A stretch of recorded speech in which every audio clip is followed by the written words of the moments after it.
एका विषयासाठी मी आपल्यासमोर येत आहे। एक गंभीर विषय आहे।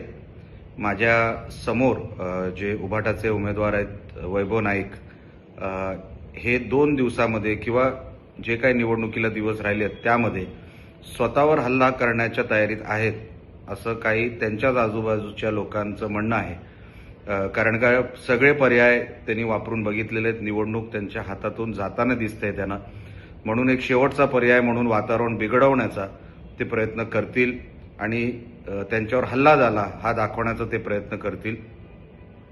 माझी पोलीस डिपार्टमेंटला विनंती आहे, मी सन्माननीय SP साहेबांना पत्र देखील देणार आहे की त्यांना जे काही प्रोटेक्शनसाठी आपल्याला देणं, आपल्याला जर वाटत असेल की त्यांना वेगळा स्टाफ द्यावा पोलिसांचा, तर कृपया करून त्यांना द्या।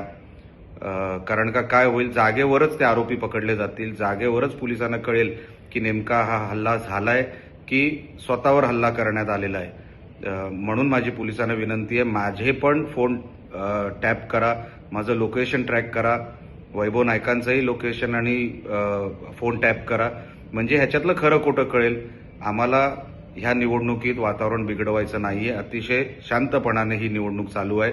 आमचे सगळे कार्यकर्ते आपापलं काम करतायत, निवडणुकीचं काम करतायत, पण असं जर कोण वातावरण बिघडवण्याचा जर कोण प्रयत्न करत असेल तर ते बरोबर नाही। ते आत्ताच लोकांना खरं खोटं कळलं पाहिजे, म्हणून माझी पोलिसांना विनंती आहे, वैभव नाईकांना हे करण्याच्या अगोदर जे तुम्हाला वाटत असेल योग्य ते पोलिसांनी पावलं उचलली पाहिजे। कारण का वातावरण ह्या विषयामुळे जर कोण बिघडवायचा प्रयत्न करत असेल तर आता ती पोलिसांवर पण जबाबदारी आहे असं मला वाटतं। आमच्याकडून जे काही सहकार्य लागेल पोलिसांनी आम्हाला कधीही सांगावं, आम्हाला काहीच ह्याच्यामध्ये देणं घेणं नाही। पण जर कोण स्वतःवर हल्ला करण्याचा प्रयत्न करत असेल, आता माझं काम आहे सांगण्याचं, मी पोलीस डिपार्टमेंटला सांगत आहे की असं कदाचित करण्याच्या ते तयारीत आहेत, तर आता पुढची जी काही कारवाई आहे ती पोलिसांनी करावी, एवढीच विनंती मी ह्या निमित्ताने करतो। धन्यवाद।